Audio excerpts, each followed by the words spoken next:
नवी दिल्लीत आज केंद्र सरकारची सर्वपक्षीय बैठक सकाळी 11 वाजता संसदेच्या लायब्ररी बिल्डिंगमध्ये बैठकीत सर्व पक्षातील खासदारांना ऑपरेशन सिंदूरची माहिती दिली जाणार। ऑपरेशन सिंदूरमुळे झालेल्या नुकसानीचे फोटो समोर, मेक्सार टेक्नॉलॉजीजचे सॅटेलाइटचे फोटो समोर, तर बहावलपूरमधील जामिया मशिदीचे आणि मुरीदके शहराचे फोटो। भारतीय क्षेपणास्त्रामुळे झालेले नुकसान सॅटेलाइटच्या फोटोंमध्ये स्पष्ट दिसतंय।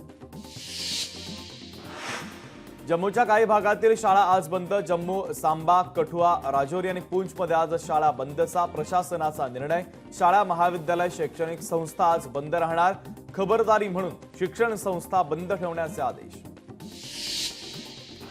मुंबईतील श्री सिद्धिविनायक गणपती मंदिरामध्ये आज विशेष आरती। सकाळी 8:30 ते 9:30च्या दरम्यान विशेष आरती आणि पूजेचं आयोजन।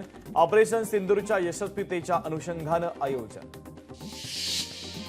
भारतीय सैन्याच्या पराक्रमाचे मीरा भाईंदर शहरामध्ये मोठ्या उत्साहात स्वागत। परिवहन मंत्री प्रताप सरनाईकांच्या कार्यालयामध्ये शिवसेनेच्या वतीनं आनंदोत्सव साजरा।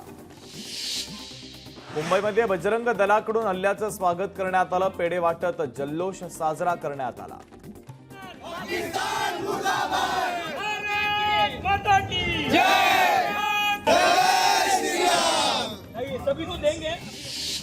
भारतीय सैन्य दलाच्या वतीनं सिंदूर ऑपरेशन भिवंडीमध्ये जल्लोष। तिरंगा फडकवत शौर्य गीत गात करण्यात आला जल्लोष साजरा।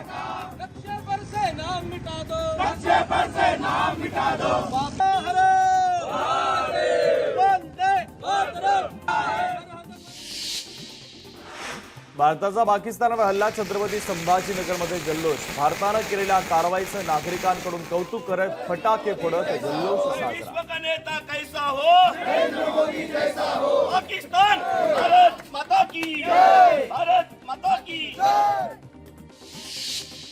मोदी सरकारनं पाकिस्तानमध्ये घुसून ऑपरेशन सिंदूर केल्याबद्दल आमदार गोपीचंद पडळकर यांच्याकडनं फटाके फोडत आनंदोत्सव साजरा।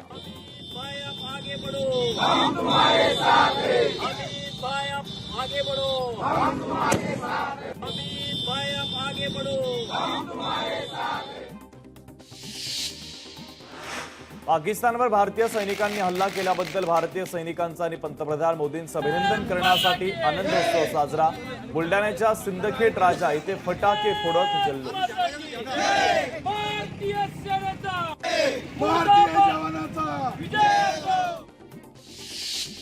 पाकिस्तानमध्ये केलेल्या एअर स्ट्राईकचा नांदेडमध्ये जल्लोष। ॲडव्होकेट दिलीप ठाकूर यांच्या नेतृत्वाखाली अमरनाथ यात्री संघाच्या वतीनं जल्लोष साजरा।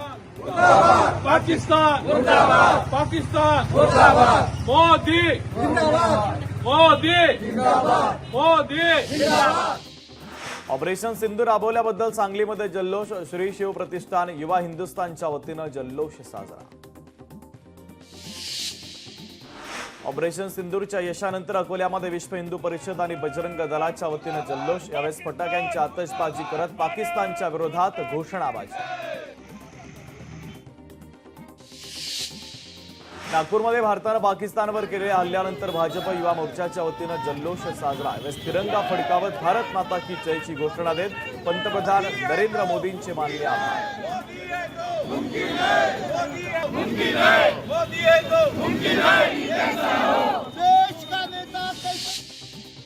भारतानं पाकिस्तानच्या विरुद्ध केलेल्या ऑपरेशन सिंधूरनंतर बलुचिस्तानमध्ये जल्लोष सुरू। पाकिस्तानातील हल्ल्यानंतर बलुचिस्तानमध्ये आनंदोत्सव साजरा।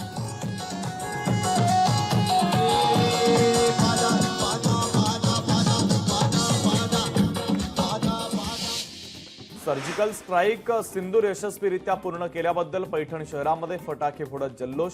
मोठ्या संख्येनं कार्यकर्ते होते उपस्थित।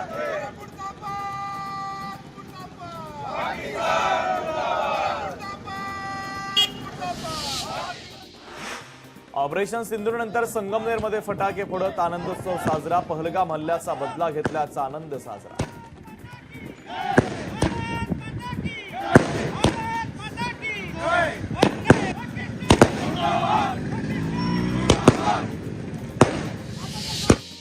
भारतीय सेनेनं पाकिस्तानवर एअर स्ट्राईक केल्यानं घाटकोपरमध्ये आनंदोत्सव साजरा। नागरिकांनी फटाके फोडत ढोल ताशा वाजवत केला आनंदोत्सव साजरा।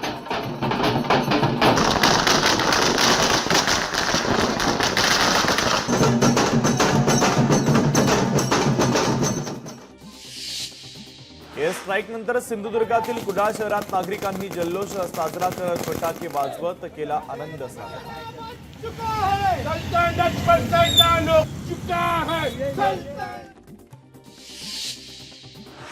ऑपरेशन सिंदूरद्वारे भारतीय सैन्यानं पाकिस्तानवर प्रतिहल्ला केल्याचा जल्लोष. मालेगावच्या खामखेडा येथे छत्रपती शिवाजी महाराज यांच्या पुतळ्याजवळ जल्लोष साजरा.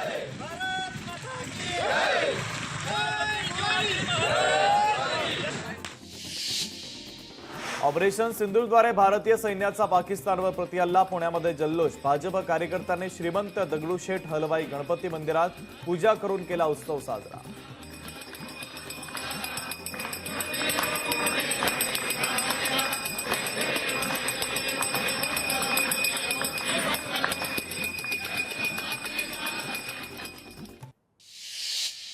केंद्र सरकारच्या आदेशानंतर वाराणसीमध्ये मॉकड्रिलची तयारी. श्वान पथक, अग्निशमन दल आणि पोलीस दल देखील सज्ज.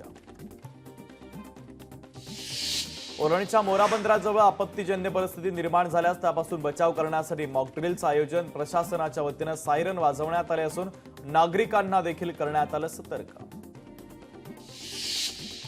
दिव्यांग संघटनेच्या वतीनं साताऱ्यामध्ये बेमुदत उपोषण सुरू. लोकप्रतिनिधींनी दिव्यांगांसाठी 5% राखीव असलेला निधी खर्च करावा. यात विविध मागण्यांसाठी बेमुदत उपोषण. परभणीमध्ये विजेच्या धक्क्यानं कंत्राटी कामगाराचा मृत्यू. विद्युत पुरवठा दुरुस्तीचे काम करत असताना दुर्घटना. वादळी वाऱ्यामुळे पेडगाव परिसरामध्ये विद्युत पुरवठा झाला होता खंडित. कराडमध्ये प्रेमसंबंधाच्या संशयावरून युवकाचं अपहरण करून हत्या. 7 जणांना अटक. कराड तालुका आणि कासेगाव पोलिसांची संयुक्त कारवाई.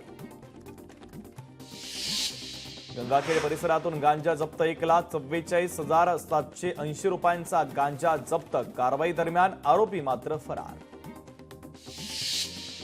परभणीमध्ये कापड दुकानात चोरी करताना 2 महिला रंगेहात पकडल्या. बोरीचा आठवडी बाजारात घडली घटना. दुकानदाराच्या लक्षात येताच कपडे चोरी करणाऱ्या महिलांना पकडून पोलिसांच्या केले स्वाधीन. सांगलीमध्ये दुचाकी चोरट्याला पोलिसांकडून अटक. आरोपीकडून 5 दुचाकीसह 2,40,000 रुपये किमतीचा मुद्देमाल करण्यात आला जप्त. ऑपरेशन नार्कोस अंतर्गत विशेष मोहीम. गोंदियामध्ये साईनगर शिर्डी एक्सप्रेसमधून गांजा जप्त. ट्रॉली बॅगमधून 2 किलो 205 ग्रॅम गांजा जप्त. रेल्वे पोलिसांकडून अज्ञात व्यक्तीच्या विरोधात गुन्हा दाखल. धुळ्यामध्ये फुलवाला चौक परिसरामध्ये असलेल्या बॅग हाऊसला भीषण आग. आगीचं कारण अस्पष्ट. लाखोंचं नुकसान. चंद्रपूर जिल्ह्यामध्ये अवकाळीनं भाताच्या शेतीचं मोठं नुकसान. शेकडो हेक्टर शेती अवकाळीमुळे हातून गेली तर शासनानं तातडीनं पंचनामे करून मदत द्यावी. शिवाय बोनसची थकीत रक्कम द्यावी. शेतकऱ्यांची मागणी.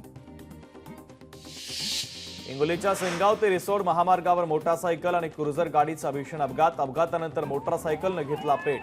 अपघातात 2 तरुण जखमी तर जखमींना रुग्णालयामध्ये करण्यात आलं दाखल.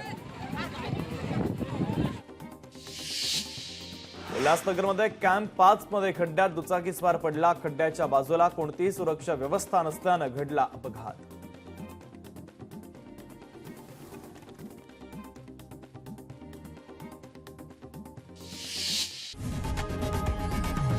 लोकशाही मराठी ऐका, पहा, जागरूक रहा.